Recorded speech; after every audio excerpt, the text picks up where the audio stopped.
I'm Chloe. After graduating from college, I worked as an office employee. In my student years, I went to an all-girls high school and didn't have much opportunity to interact with guys. The only relationship I had was with Mason, whom I met through a friend. Mason worked for a major corporation. He was incredibly good-looking, like a celebrity, and had great style. I was head over heels for him. Then came a day when I knew I absolutely wanted to marry Mason. While waiting for Mason, who was late to our meeting spot, I received a call. Following the voice on the other end, I turned around to find Mason standing there with a big bouquet of roses. "Will you marry me?" I thought I was dreaming when Mason, smiling, offered me those words along with the bouquet of roses. I immediately said yes, and we embraced, public setting or not. I was thrilled by Mason's proposal, which felt like a scene from a drama. Little did I know then what Mason's true nature was. After getting engaged, Mason and I started to talk about practical matters concerning our marriage. First, there was the issue of our parents. Both Mason and I are only children, so we'd have to take care of our parents eventually. We decided each would look after their own parents, so we wouldn't burden each other. Next, we discussed whether to combine our incomes or not. I was okay with merging them, but Mason said, "We shouldn't rely too much on each other's income, so let's keep them separate." I agreed.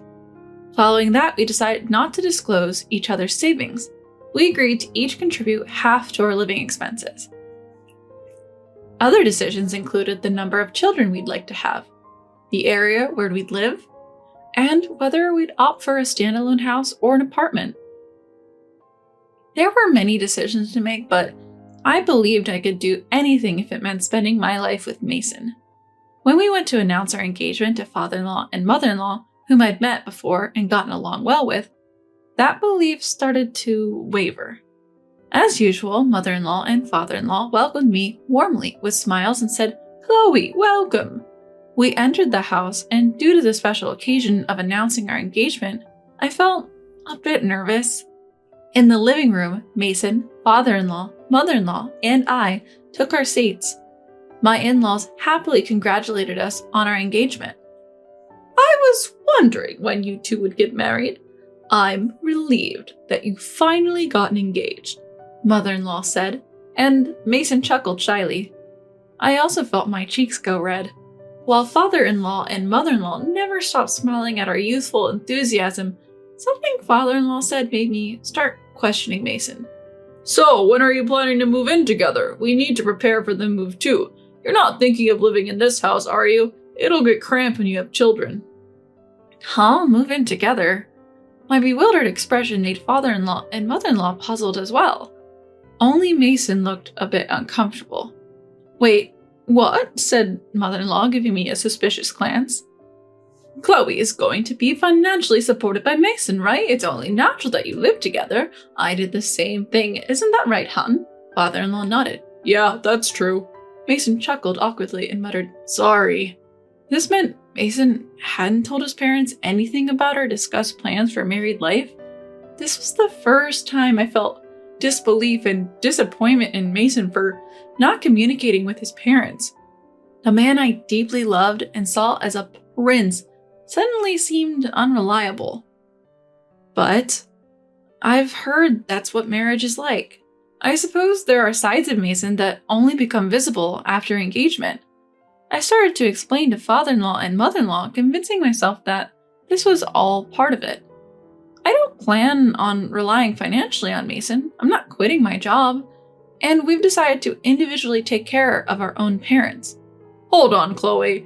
You should reconsider. Sure, women are advancing in society, but Mason has a good salary. It would benefit the household. Isn't it heartless to care for your parents separately?" We're both only children, and our parents are roughly the same age. We decided it'd be better to each care for our own parents, especially if they fall ill at the same time. Father-in-law and mother-in-law had complicated looks on their face, but I continued to explain with unwavering conviction. I didn't want to ruin my relationship with them, but I also wanted to live the married life Mason and I had agreed upon. I don't know Mason's income or savings, but considering where he works, I know he earns a decent wage. However, quitting my job isn't an option for me. Do you have such an important job, Chloe? I hesitated a bit, then nodded. Yes, actually, my dad runs a company that I'm supposed to take over in a few years. Father-in-law and mother-in-law were shocked. I was further disappointed in Mason for not informing them, as he knew about this. So do you have a higher income then? Because my parents own property, I own a few apartments in my name, so yes, I believe my income is higher than Mason's. I've been receiving a substantial income since 9th grade, thanks to the properties my dad transferred to me. I don't spend much, so I have more savings than Mason too. I had heard that men are intimidated by high-earning women, so I was actually relieved when we decided not to disclose our incomes. Mason knew I was studying hard to become a future CEO, but he was also shocked to find out about the apartments. After that, the conversation turned to how many apartments I owned, how much I earn, and how much I've saved. Even Mason joining in despite our prior agreement to keep those details private. That day, I somehow dodged a barrage of questions, not revealing my income or savings, and made it home. But Mason changed after that. He became increasingly interested in my finances. When we talked, the subject of money came up, and if we went on a shopping date, he'd ask for expensive brands. I would refuse, saying, "We agreed to keep our finances separate. If you want it, buy it with your own money." Doing so would put Mason in a visibly bad mood, and the atmosphere would sour. The real shock came when Mason stayed over at my house. When I came out of the bathroom, I found him rummaging through my desk drawers. "What are you doing?" I asked. "Just seeing if you have a bank book or something," he replied with a guilty expression like a child caught in mischief. At that moment, the idea of breaking off the engagement crossed my mind. Mason was no longer the Prince Charming he once was. He changed his attitude as soon as he learned about my income and savings, and it deeply hurt me. But Mason was my first love. I couldn't forget his romantic proposal with the big bouquet of roses, nor could I completely abandon my feelings for him. Should I leave him, though I still loved him? As I was mulling over these conflicting emotions, an incident occurred. That day, I was distracted by a headache at work. Sleep deprivation from worrying about Mason was probably the cause. I felt I couldn't let personal issues affect my work if I was to become a boss one day. I must have looked unwell because a coworker noticed. Since it wasn't a busy period and the staff had some bandwidth, I decided to leave early. As I reached my front door, I felt ashamed of not being able to manage even my health and noticed something odd. The door was already unlocked. For a moment, I wondered if I had forgotten to lock it, but that had never happened before. I was fully aware of the risks of living alone as a woman and was cautious. So who unlocked the door? Despite my unease, I opened the door. Only then did I think of the possibility of an intruder inside. Panicked, I grabbed an umbrella from the stand as a makeshift weapon. I was so flustered that I didn't notice until I heard a noise from deeper inside. A gasp escaped from my lips. Someone was still inside. I couldn't handle this on my own. "I have to call the police," I muttered in a shaky voice, reaching for my phone. Just then, someone sprang out from the hallway. "No!" I screamed, bending down out of fear. Wait, a familiar voice yelled out. "Huh?" As I slowly lift my head, I see Mason standing there, wearing a knit cap, a mask, and gloves. Mason looked like an intruder. Actually, he is an intruder, because I never gave him a spare key. Why? "I wanted to know how much money you make, Chloe, so I snuck into your place." "Without permission? How?" My voice trembles with fear as I ask, and Mason pulls a key out of his pocket. "A spare key.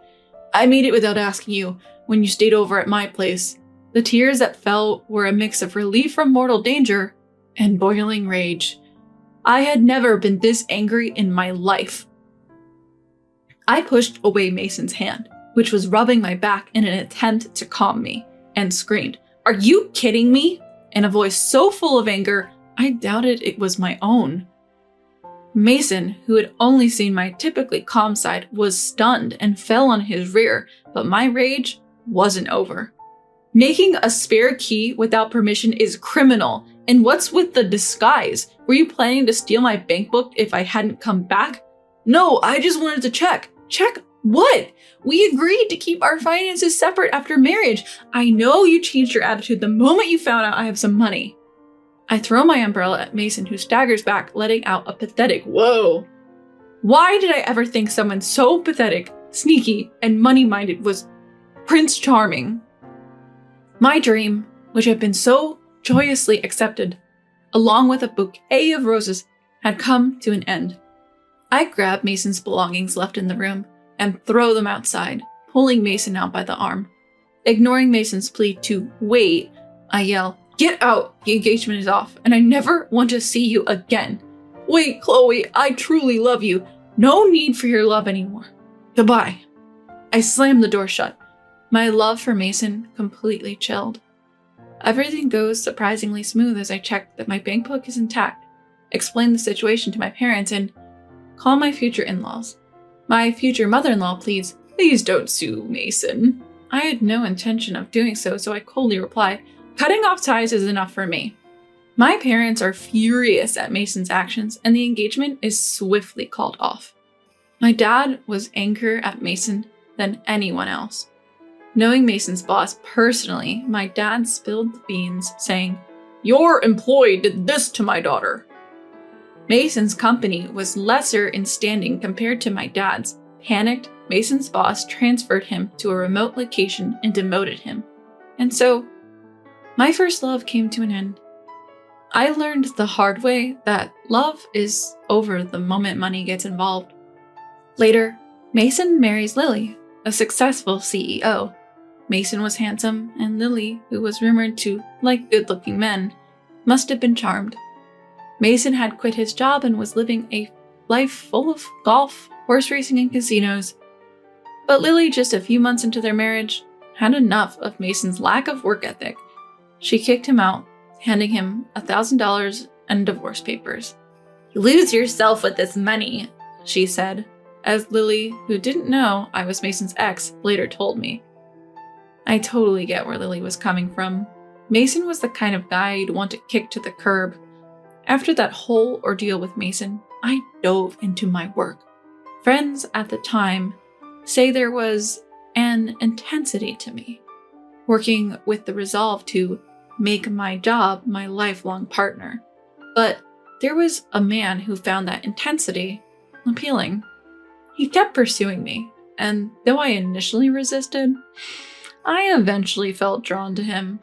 Now, we're married, and we've been blessed with 3 children. Taking over for my dad, I've become the company president. My husband has taken all the household duties as a stay-at-home dad. Once the kids are grown, my husband wants to contribute to my company, and that's why he's my ideal Prince Charming. As for Mason, after Lily left him, he even tapped into his parents' money. He's been cut off by his family, and nobody knows where he is now. Looking back, he was a prime example of how greed can ruin a life.